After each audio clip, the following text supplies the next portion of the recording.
Hi, welcome back to another episode of Branding Like a Boss, the podcast that takes you behind the scenes of the cannabis industry's most influential brands and the talented minds behind them. I'm your host, Angela Pih, and today we're joined by Paul Yau, co-founder and CEO of the Travel Agency, a multi-store cannabis retailer in New York State. Before launching the travel agency, Paul built a distinguished career spanning finance, investments, entrepreneurship. He served in leadership roles across numerous firms.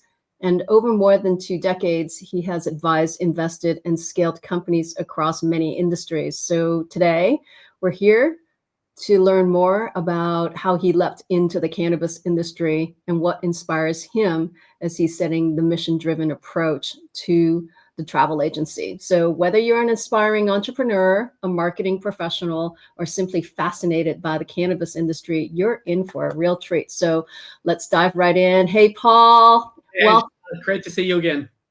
Great to see you too. I mean, last time I saw you and met you was at Benzinga, which is definitely the place to be at if you want to make, be in touch with decision makers, C-suites, and actually get deals done. So we're here to learn about, dive in and learn about the travel agency. Obviously, I know the travel agency, having been on the brand side and looking into get in and learn more of how to be a stronger partner.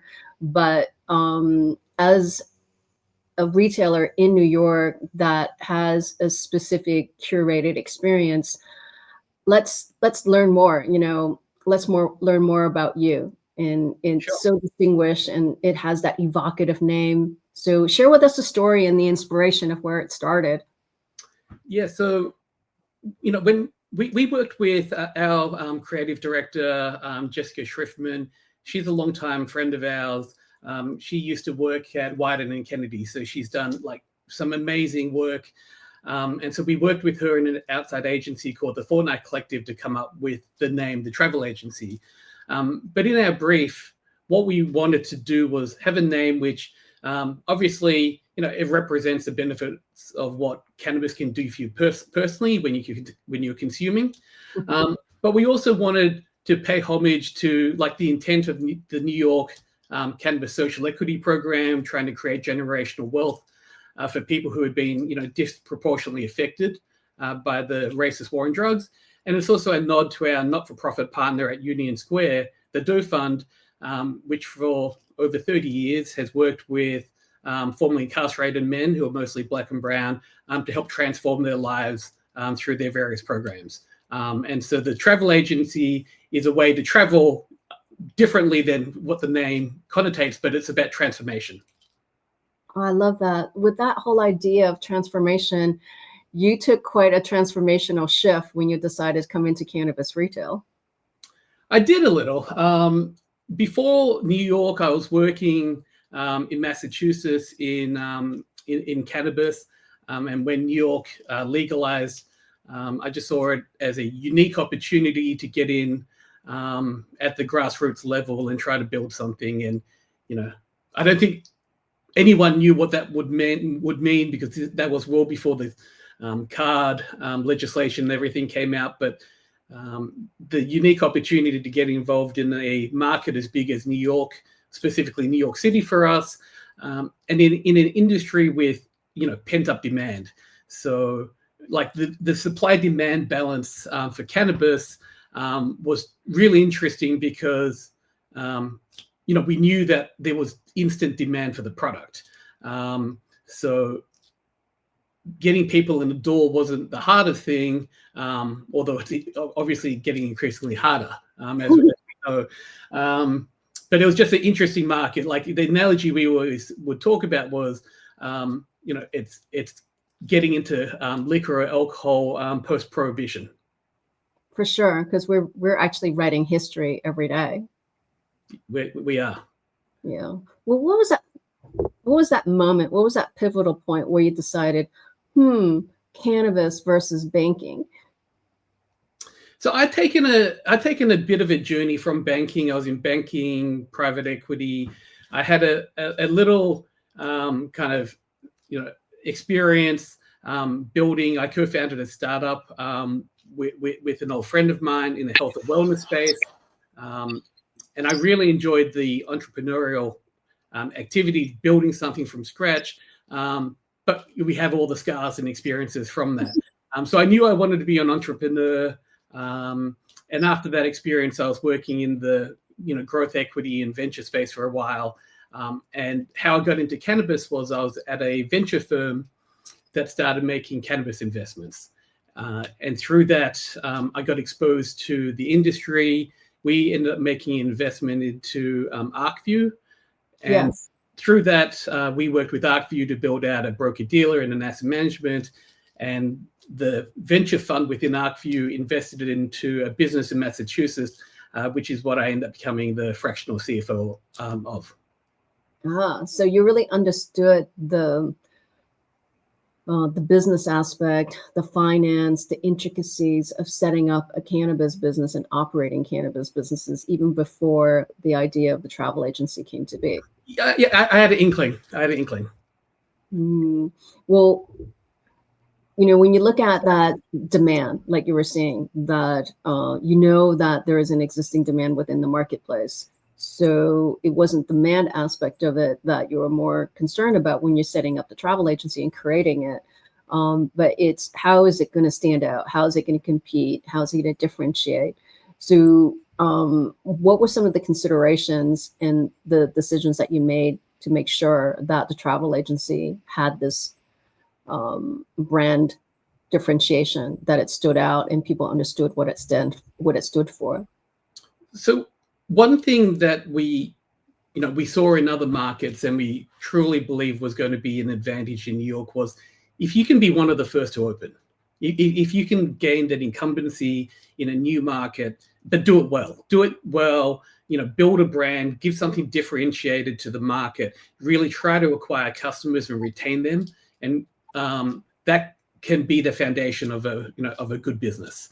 And so for us, getting to go first was huge, but getting to go first at Union Square and being able to really get our brand out there and lean into the brand and educate the consumers as to what is the travel agency, what it is that we stand for, what's the experience. That was very powerful for us. That's great. Well, can we dive deeper into that? What is the travel agency and what does it stand for? Yeah, absolutely. So the travel agency is a BIPOC founded company. Our first store at Union Square was in partnership with the Doe Fund, which is a not-for-profit that I talked about before, who've been around for over 30 years, and they do amazing work. And at the center of the travel agency, we have 4 stores now. We have amazing locations. So Union Square, which is our first store, is a block from the Union Square subway. Our second store in downtown Brooklyn is across the road from Atlantic Terminal, Barclays Center, the Apple Store. Our store at Fifth Avenue is opposite Rockefeller. And our newest store, which opened just over a month ago in Soho, is just on the corner of Houston and Broadway next to Target. So for me, one of the large components of the travel agency, it's our locations. They're proximate. They're really easy to get to. But then it's not just the location. It's the beautiful design and build out. It's the curated product selection. We carry around 400 SKUs, which I'm told is not that many. We think it's a lot. No, it's not that many. And I remember when you told me that at that dinner at Benzinga, I was really shocked. Well, I mean, I just to be able to be so curated in terms of your menu mix. Yeah. And we can talk about that more, but I just think, I think people come to us because they like us to do some of the work for them. And it's also just from a business perspective, it's easier to manage a smaller SKU assortment rather than just having all these SKUs. And, even if we had 800, I bet that the core assortment or 400 would probably account for 80% of it anyway. And then finally, customer service. We have, over 200, sales associates or bud-tenders. We invest into their training and education a lot because they're our first Frontliners. Yeah, and so the experience people get is how they interact with them. So it's truly important for us, for our sales associates, to represent and be educated on what the travel agency is. Yeah, I remember the first time I walked into the travel agency in Union Square, how from the moment you go through the door to just seeing how spacious the floor plan, the layout, the way brands are featured behind the glass, how the visual merchandising is definitely high end, to just the overall selection and the interactions with the bud tenders. So it was a very memorable experience for me a few years back, just to be able to see that. Maybe it was actually just last year, although I think in cannabis, when we just, our brains, like many years. Yeah. Our brains have a way of, 1 year is probably 10 years, right? But that curated experience of going into a store, I'm very fortunate because I've been to your stores a number of times. But let's say for some of the audience, what that walk-in experience is like. What does it feel like when you first walk into the travel agency? Yeah, I think the first thing a customer notices when they come into one of our dispensaries, it's the design and architecture. We partnered with a firm called Leong, which is an internationally recognized architectural studio based here in New York. And so our aesthetic is, a combination of sleek and modern and high design. And it's inspired by travel and kind of futuristic concepts. So Union Square is kind of loosely based upon the TWA Hotel at JFK. Downtown Brooklyn's got, accents of like a European subway station. Fifth Avenue is like a very chic, subway station. Given its proximity on Fifth Avenue, we wanted to try to really elevate that experience. And our Soho store takes on a bit of a space theme. So it's, all they all kind of look the same. So, it's on brand, but there's kind of a nod to various themes. Right. Just in terms of total travel experience, whether you're in an airport, you're in a train station, and that obviously, flight and elevated experiences when it comes to cannabis.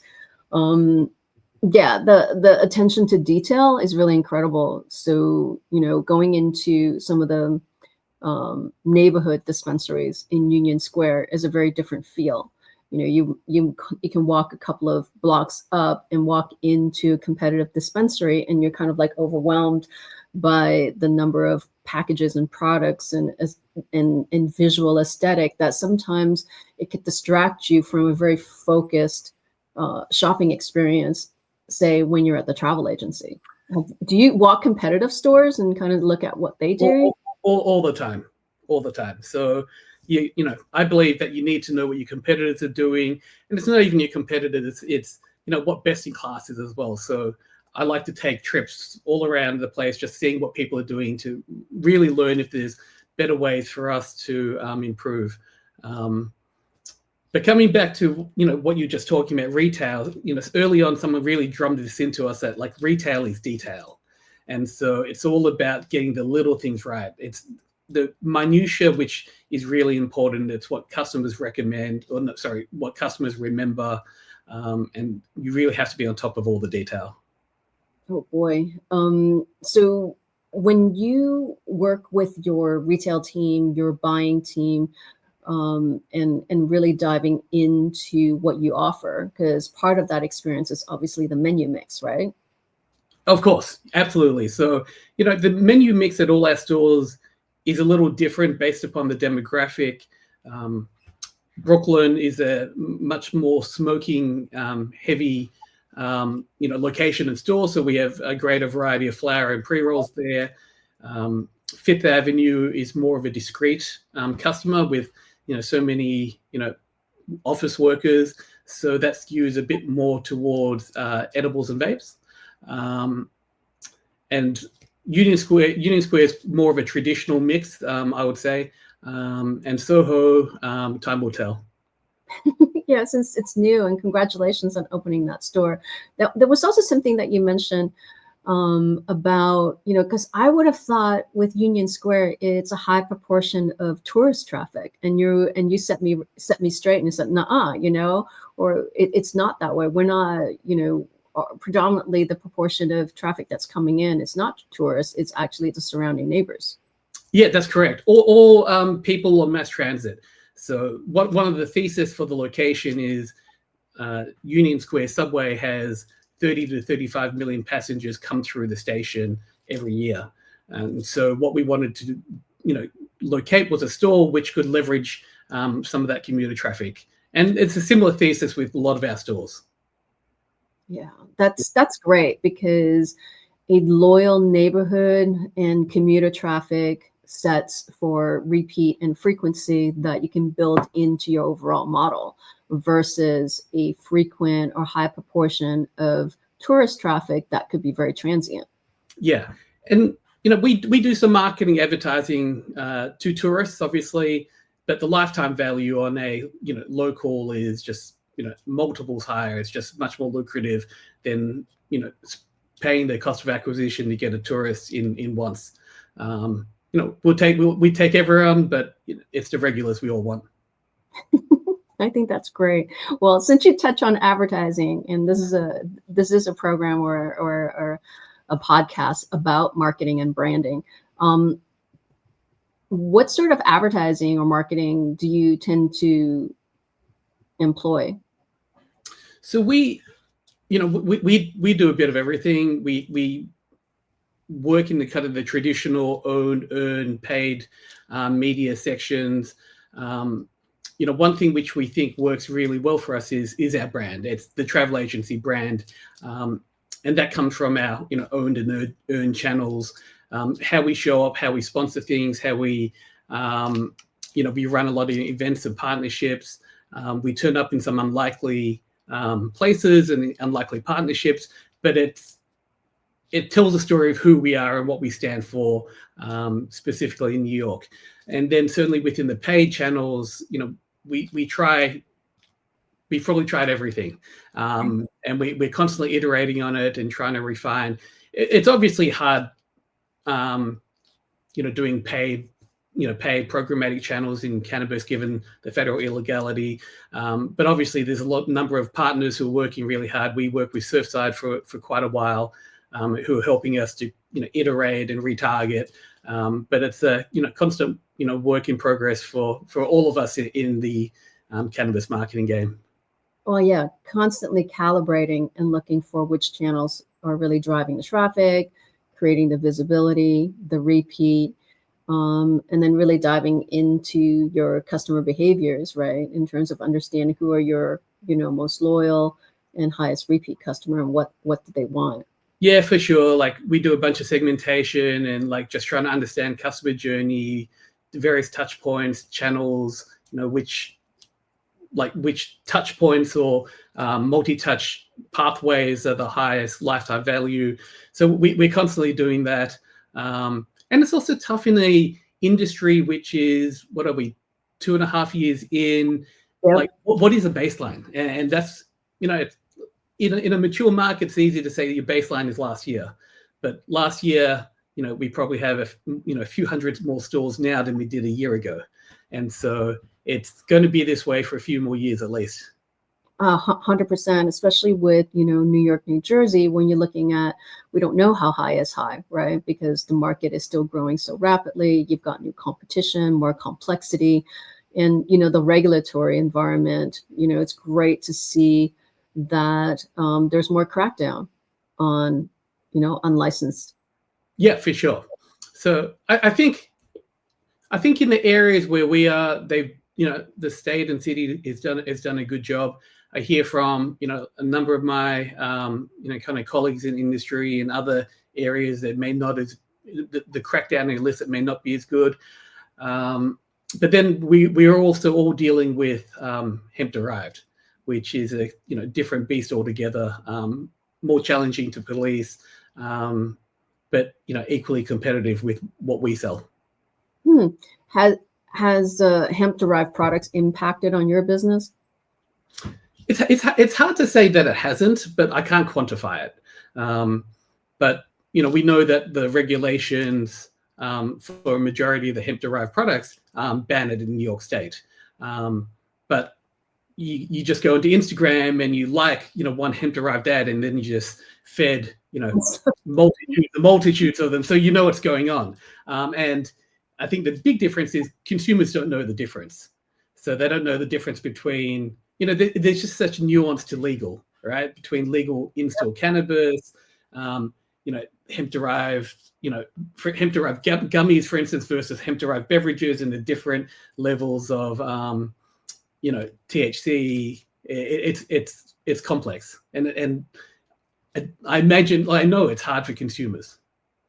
100%, because I see all the social ads that are coming up for hemp brands and the way that they are messaging around their brand and their products, especially with hard-hitting messages that calls out legal cannabis. Yeah. You've probably seen that, right? So we're not going to call out brands that are out there when they say, buy legal cannabis from us and have it delivered to your house. So, yeah, and we deliver, and we try to, we advertise, and we have the same messaging around, legal, safe, tested, and we actually are legal, safe, tested. Well, we have to, otherwise, exactly. Yeah. So that's just on, your bud tenders, who are your front line, how they are educated, how they understand the travel agency as a destination, as a trusted, wonderful shopping experience, and the products they carry. What are some of the factors in terms of how you recruit for bud tenders, how you train them, and what makes the bud tender experience different as it imparts on a consumer? So I guess that's 3 questions. Yeah. So I think over time, our strategy as to how we recruit the bud tenders has changed. And not just the bud tenders, but I guess, all of our management team, all the employees within travel agency.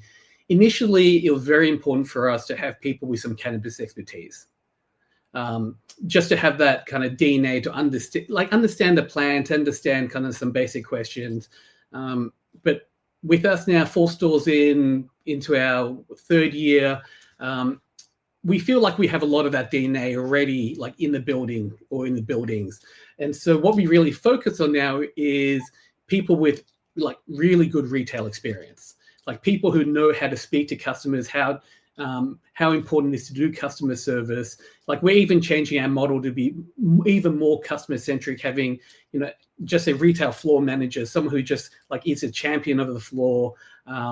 Because that's what our whole push is now. It's all about the consumer. We have to work every single day just for that, for that ability to earn back that customer or earn a new customer, and to serve them. So we know the competition is out there, and we have to work, doubly, triply hard just to retain and acquire customers. That's interesting, because just based on the locations that you're in terms of the stores, you're not just competing against other cannabis retailers. You're really in the context and in the environment of a luxury ecosystem, or in ecosystems where people are looking at the Apple Store or other high-end retailers where they expect a certain level of experience. That's right. And sometimes when you have new customers in and you can't offer them credit cards, you're like, their heads just explode. They're just like, what type of business is this? And it's like, we have to remind you, we're still federally legal. We're trying to give you as authentic a pure consumer experience, but we're still, operating in a, federally illegal and highly regulated industry. So that's the challenge. We like to think of, what we sell as more masstige, because, on average, the highest, price point, you probably have an ounce for a couple hundred, but like the average price per item is probably $30-$40. And so, you're trying to build the baskets, you're trying to give that customer service, but it is a mass game as well. Oh, absolutely. Even when people walk into, let's look at the price point of like a Sephora, right? High volume. It feels very high end, and it's in the way the store is designed, but it's high volume, high frequency. But there's also a certain level of experience that a consumer expects when they walk into a Sephora, but it's still a $15 lipstick. Yeah. And Sephora is something like, it comes up in conversations with us internally, our strategy. all the time. And it's no coincidence as well that all our locations are within, a block, sometimes a neighborhood, like, 100 feet from a Sephora. That's really interesting because, with retailers that, or dispensaries that I've talked to, some of them, they want to be the Erewhon or they want to be the Whole Foods, but it makes a lot of sense when you're talking about, what can we learn from in terms of retail insights, shopping behaviors, overall visual merchandising from, say, a Sephora. Yeah. And what I love about Sephora is, and we can't do this yet for the regulatory, but you can go in, you can touch it, it's a very sensory experience. There's a lot of samples. They're doing something right. It's obviously a very different industry, but, there's touch points there that you can learn from. 100%. There's the loyalty program, right? They have their points and rewards, although all my points and rewards goes to my daughter. She's the one who actually redeems it. And there are obviously restrictions in New York State in terms of, actual rewards or loyalty programs and deals. So how do you accommodate that, knowing that that's part of a shopper's behavior, but then you need to find your slice of it for cannabis? So we know what the regulations are, and we try to operate within the bounds of the regulations, but we also know that the regulations are forever changing. And conceptually, it's our understanding that the way the regulations rolled out was that they did the initial set of regulations to be as strict as possible, because it's you don't want to be updating regulations to make things more stringent. If anything, you just want to unwind it slowly a little bit. And so things like audience composition, where you needed greater than 90% certainty that you could have audience composition above 21, is so impossible to do. Like, you can kind of do it, but it's so challenging. And when you think about where liquor is somewhere like, I think in the low 70s. We both sell to an over 21 year old consumer, but that's the type of bar we had. And so for us, it's knowing what the regulations are, but knowing where they're changing. And so, for instance, we're constantly monitoring and listening in and speaking to people on changes in regulations, the updated PLMA regulations, and we're trying to have input, not just ourselves, but various industry partners as well at the across the industry. But a lot of the way, because of the way the industry in New York has rolled out, is we speak to a lot of retailers as well, because what they might be trying to do might be good for a supply level across the industry, but we're not vertical, so we're very much focused on what does it mean at the retail level. So when things like BOGO recommendations come out, and level of discounting and things like that, we definitely have an opinion. Absolutely. I mean, like you were saying, your store composition by location varies because of its neighborhood catchment area and who's going to the store. And you probably met a lot of those complexities. And, how did you plan for that when you were scaling from 1 store to 4 stores? It's like having children. It's like you think you have one under control. Certainly my wife and I, you can do, both. You can watch the first child, but as soon as you go to 2, and we're done at 2, but go to 3 to 4, it's just it's harder. You can't micromanage. You really got to trust the people. You have to have really good managers. With 4 stores now, we're approaching 250 employees. You need really good structures in place, SOPs. The SOPs are super important. And it comes back to an earlier question you had around training. What do we do with our bud tenders, for instance?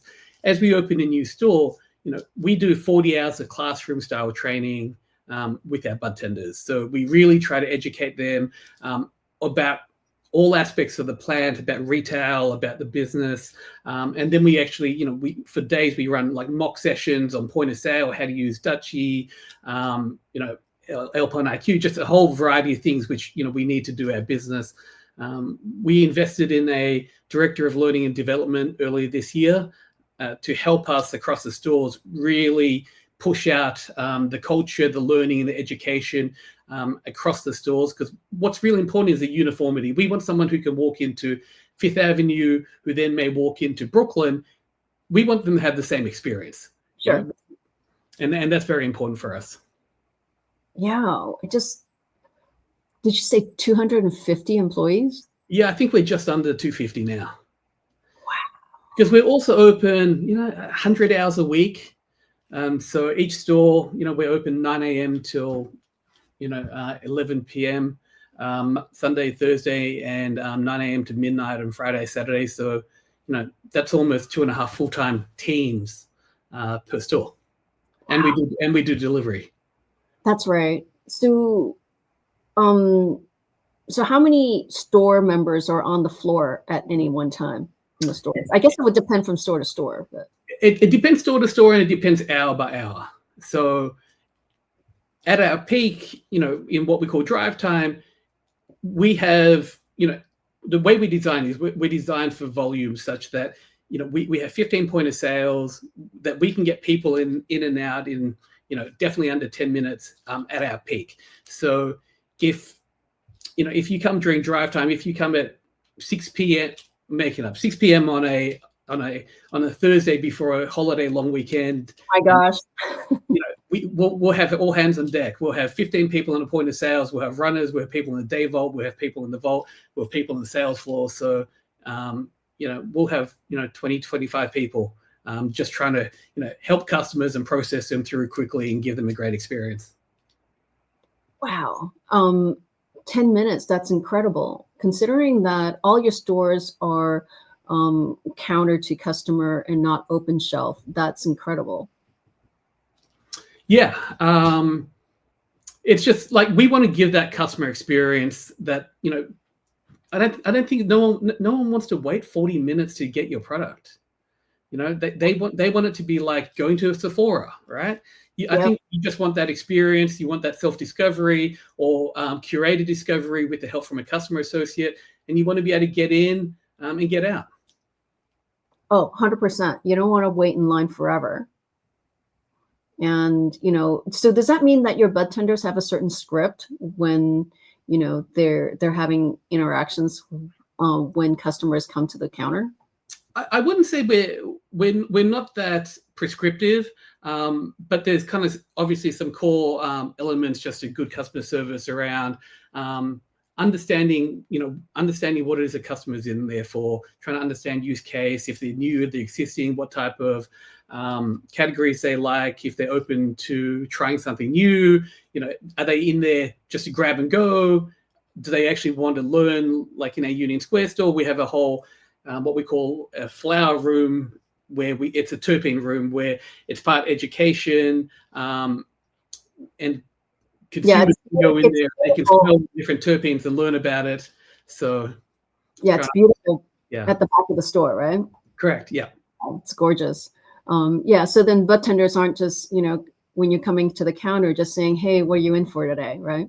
No, exactly. It has to be, a little curated for everyone who wants it.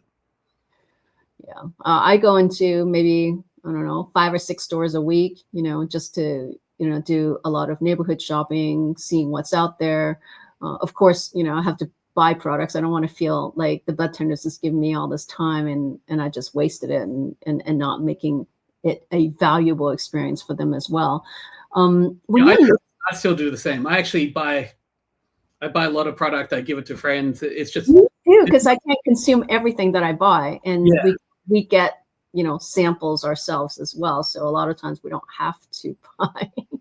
But it's that whole shopping experience where like you need to experience, and I need to experience it regularly.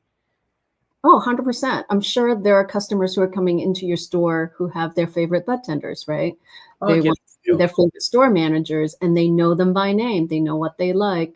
And if there's something new, they're going to say, oh, such and such came in to the store. You really ought to try it out. And, which reminds me, do bud tenders have a chance to sample products in your store that they're recommending to customers? So, yes. And it comes back to your regulatory question where there are, like technically under the regs, you're only allowed to sample, new products into the store. So yes, we sample them when we can. We're changing some policies to offer greater accessibility for our bud tenders to be able to purchase as well, for themselves as well. So just so that they can cost effectively, experience whatever they want and what they can recommend. Kind of like payday samples, like what we had in some of the stores that I worked at, where on paydays, bud tenders can pick up a sample package for a penny, $1, like $1 day. Yeah. But what we also do is we run a lot of events off hours with our brand partners. And nice. So next week, we have so many people, but for 3 consecutive nights, it's sponsored by different brands. So I think 6 brands are helping us. We run an event for the bud tenders because the greatest way to get sell through on the brand side is to have advocates in the store who really know your product. And like, we find it hard at 400 SKUs. I can only imagine how hard it is with 800 SKUs, like we chat about. But to really know all the products and to be able to recommend them honestly from the heart as well. Oh yeah, it's so hard because when you go into a store, you don't know if a bud tender is recommending products to you because that's just what they like or what they actually think that is going to help you with what you're looking for. The worst thing is to leave a dispensary with a product that you didn't really want, but you felt kind of intimidated or pressured into buying something. That's right. And I think that's happened to most of us. And just going back to the compliance and regulatory standpoint, highly regulated market, you've got compliance demands. Or how do you navigate that? And do you have like a compliance team that works with you? So we work with a third party, consultancy, which are regulatory experts in the space, and we're constantly in touch with them on changes, interpretation. Just understand what we can't do. Yeah, that's really important because it's constantly changing. And like you were saying, when regulations come in or are set, they're the most rigid, right? But then there's that delta between the most rigid regulation and the actual operating experience and how different stores navigate that in between. Yeah, 100%. That's right. So, it's a little bit towards running to the ball, as well, a bit of that analogy. We certainly how New York is evolving. 100%. And for sure, like in terms of the consumption experiences, when since there's a consumption aspect to the store, call it that. I don't really call the travel agency a store. I think it's much more than that. It's really a destination. So how does that consumption aspect of it roll into it and you account for it through regulations and compliance? So I know that in New York, as part of the dispensary licenses, we all can open kind of adjacent consumption spaces. It's just hard, certainly in New York City, to do that with the cost of real estate. I think on a unit kind of basis, it's just not as economic as opening a dispensary where you're selling the product. But it's also but we try to turn up in probably unexpected places where we can invite consumers and try to educate them on consumption, and like, because I think the best way to describe it is you don't know until you've tried, and you're not necessarily going to try just because someone tells you to it. But if you can go to an event and you can actually experience it for yourself, really kind of fun, kind of for us on brand experience and moment, it's super powerful. All right, give me an example of one of those experiences. So we did a high tea. It was playing off a traditional high tea, but we did it in partnership with some brands like Honey Brothers, which makes amazing New York tea, has infused tea. And so it was just a play on that, allowing people to try their products, but also understand how, consumption can take a different form. And we did that in like a really cute private space where we invited people in Soho. And it was just like an amazing brand experience. We had some influencers there. So, it was just a really cool experience. That sounds like an approach and a tactic of continuing to normalize cannabis. Constantly trying, and it's like I still say to everyone, we're in the first innings, maybe we're approaching the second, but certainly in New York we have a long way to go, and it's constantly evolving. It's the playbook, for second half 25 is probably different to what it was in first half 25. Yeah, each quarter is different in the development. I remember, was it at the beginning of this year, as we're looking at New York Fashion Week, which is a huge traffic draw. I mean, I was in the fashion industry before coming into cannabis. So when your marketing team was speaking to me about New York Fashion Week, it got my attention. How are you able to create events around New York Fashion Week where you know that there's going to be a lot of media attention, and that since you're, one of the programs that we were asked was to potentially participate in a gift bag. So what was the ethos of the approach of that of New York Fashion Week as an opportunity? I think it's twofold. One is it's just so instinctive for us to go to a party and have alcohol present.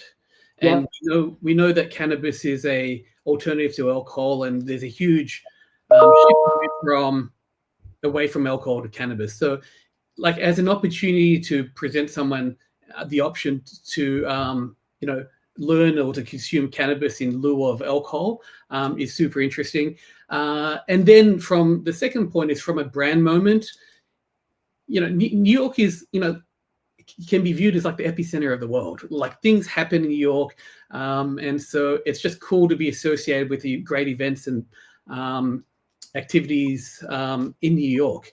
And so it really enhances the brand, and people kind of know us from that. We just partnered with Telfar. They had their 20th anniversary fashion show 2 or 3 weekends ago, and we did something similar with them. We've known them for a while, and so that was just a great partnership and way to expose to the brand. I love that. Well, brand partnerships are really important, and my interactions with your team was through one of the brands that I was consulting with recently. How do those brand partnerships come into play? Because, I understand the mechanics of them, but how do brand partnerships play into the overall travel agency experience? From what do you look for in brand partnerships? What's important to you? What's worked and what hasn't worked? So the brand's constantly saying to us, what more can we do to drive sales of their products. And like for us, like, there's some levers we have. We recommend sampling to the bud tenders. We recommend if they're hitting quotas, we can enhance their merchandising, visual merchandising. But there's no pay to play here, because we're not allowed to from the regulatory. We're not allowed to accept payment. But the other thing is, if they can educate the consumers about their product, and then they can direct them to us to purchase, that's something that the brands can do as well. So what we can do is, we can work with the brands, via a third-party agency to try to educate consumers as to, why this is a cool brand, why this is good for my use case. And just, from our locations in the city, we're a great place to purchase those brands.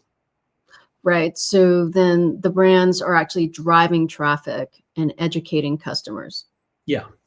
So yeah, exactly. No, that's exactly what it is. So it's a lot of brands think of it as a B2B relationship. But where some of these, brand relationships come is when they're beginning to re-envisage how they turn up as more of a B2B2C.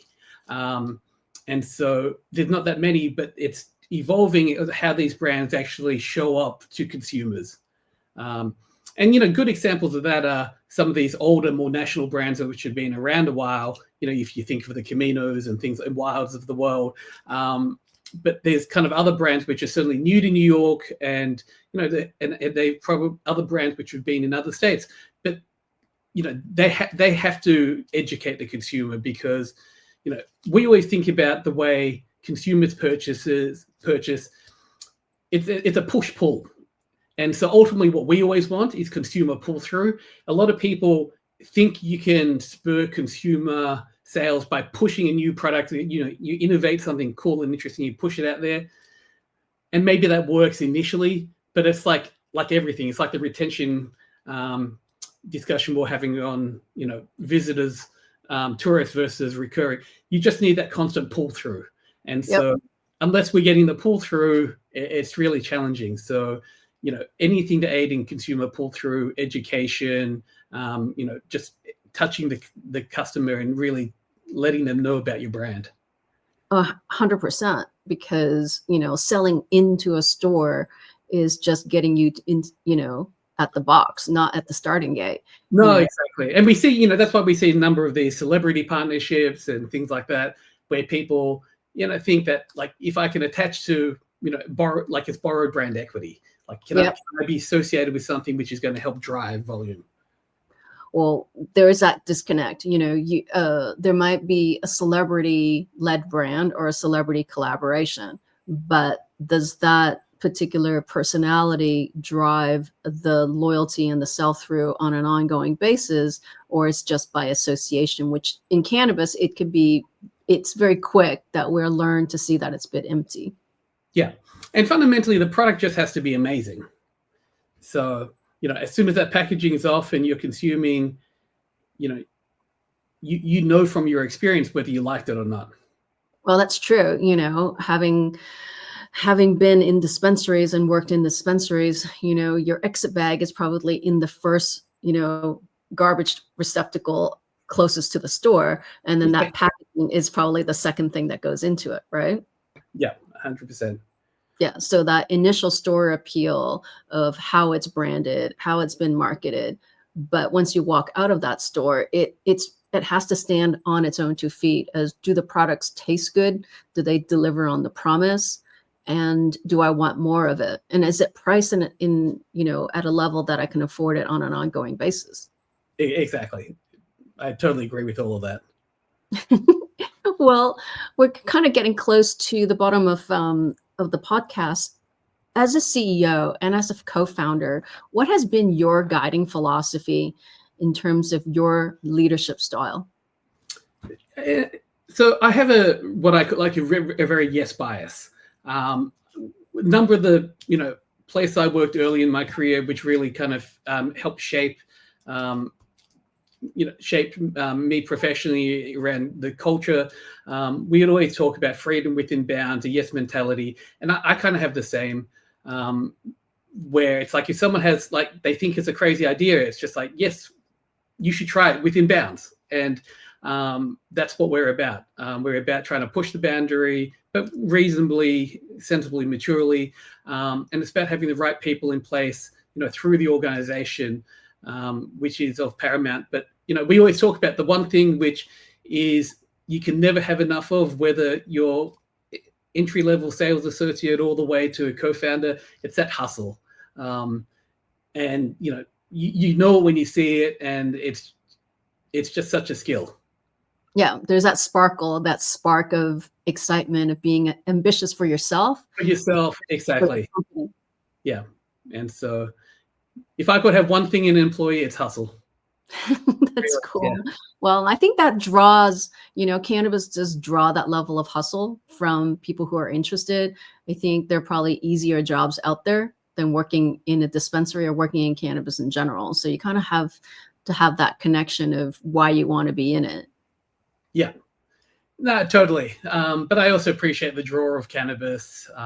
So, we're trying to be a good employer. We're trying to equip our employees with, education, good compensation, because I know they're just not going to be with us forever. But, if they leave with a great experience of us, it's such a small industry.